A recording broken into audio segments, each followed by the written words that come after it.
আসেন, আজকে আমি আমার খুবই অপছন্দের একটা কাজ করব। আজকে আমি আমার কয়েন প্ল্যান্টটাকে টাক্কু বেল করে দিব। আপনারা অনেকেই একটা কোয়েশ্চেন আমাকে করেছেন যে কেন কয়েন প্ল্যান্টের পাতা কাটবো, কখন কাটবো আর কিভাবে কাটবো। আপনি কয়েন প্ল্যান্টটা যদি ঝোপালো করতে চান, আপনার অবশ্যই কয়েন প্ল্যান্টের পাতা কেটে দিতে হবে। কয়েন প্ল্যান্টের পাতা যত কাটবেন এটা তত ঝোপালো হবে, এটা শেপ তত সুন্দর হবে, দেখতে আপনার টবটা খুবই সুন্দর লাগবে। এখন আসি কিভাবে বুঝবো যে কয়েন প্ল্যান্ট কাটার সময় হয়েছে।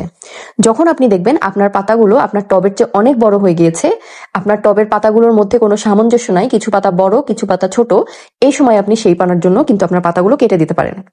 এছাড়াও আমার গাছে যেমন দেখতে পাচ্ছেন অনেক ফুল চলে এসেছে, ফুল চলে আসার কিছুদিন পরে পাতাগুলো একটু হলুদ হলুদ হয়ে যায়, ওই টাইমেও কিন্তু আপনারা পাতাগুলো কেটে দিতে পারেন। তো পাতাগুলো আপনারা সমানভাবে কেটে দিলে পরে যখন নিচ থেকে পাতা বের হবে এটা অনেক পরিমাণে বের হবে, আর সবগুলো পাতার মধ্যে একটা ব্যালেন্স থাকবে, একটা লেভেল থাকবে, দেখতে একদম ঝোপালো হবে, আর আপনার টবটা কিন্তু অনেক সুন্দর লাগবে। এখন আসি কয়েন প্ল্যান্টের পাতা কিভাবে কাটবো।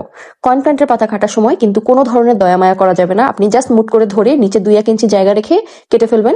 আমি এখানে ছোট ছোট যেসব পাতাগুলো রয়েছে শুধু ওগুলোই রেখে দিয়েছি, যেহেতু ওগুলো এখনো বড়ই হয়নি, ওগুলো নিচের গুলোর সাথে এক ফ্লোতে বড় হয়ে যাবে, এই কারণে আমি ছোট ছোট পাতাগুলো রেখে বাকি সব পাতা কেটে এটাকে একদম ন্যাড়া করে দিয়েছি। আপনারাও সেম ভাবে করে নেবেন, কোনো পাতা কাটার সময় কোনো ডাল কাটার সময় কোনো ধরনের দয়া মায়া করা যাবে না। এবার আসি আপনাদের আরো একটা কোয়েশ্চেন আমি অনেক পেয়েছি, থানকুনি পাতা আর কয়েন প্ল্যান্ট কি এক জিনিস কিনা। কয়েন প্ল্যান্টের কিছু ভ্যারাইটি দেখতে হয়তো থানকুনি পাতার মতো হতে পারে, কিন্তু কয়েন প্ল্যান্ট আর থানকুনি পাতা কিন্তু দুইটা দুই জিনিস। থানকুনি পাতাটা পুরো গোল আকৃতির হয়, কিন্তু পুরোপুরি পয়সার মতো দেখতে গোল হয় না, একটা সাইড একটু কাটা থাকে আর সাইডগুলো একদম খাঁচকাটা খাঁচকাটা হয়। আর এই কয়েন প্ল্যান্ট গুলো দেখতে কিন্তু একদম পয়সার মতো, যে কারণে হয়তো এটার নাম কয়েন প্ল্যান্ট। এটাকে অনেকে চাইনিজ মানি প্লান্টও বলে।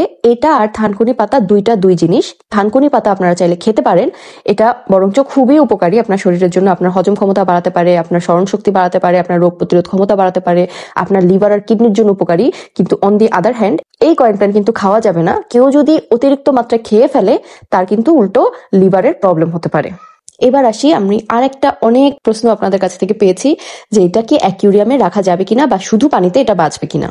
শুধু পানিতে তো অবশ্যই এটা বাঁচবে, এটাকে অ্যাকুরিয়ামেও রাখা যায়। এটা হচ্ছে হাইড্রোকোটাইলের একটা স্পিসিস। হাইড্রোকোটাইলের মধ্যে একটা ধরন আছে যেটার নাম হচ্ছে লিউকোসেফালা। হাইড্রোকোটাইল লিউকোসেফালা হচ্ছে মোস্টলি অ্যাকুরিয়ামে রাখা একটা জাত। এই গাছটা এক্স্যাক্টলি হাইড্রোকোটাইল লিউকোসেফালা। সো আপনারা চাইলে এটাকে সুন্দর করে অ্যাকুরিয়ামে রাখতে পারেন।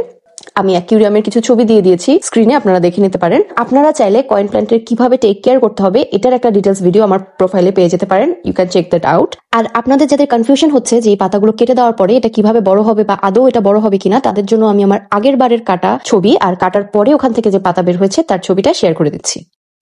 আর লাস্টে ছোট্ট একটা রিকোয়েস্ট, আপনাদের যদি আমার ভিডিও ভালো লেগে থাকে প্লিজ আমাকে ফেসবুকেও একটা ফলো দিয়ে দিন, ওখানে আমার ফলোয়ার্স অনেক কম।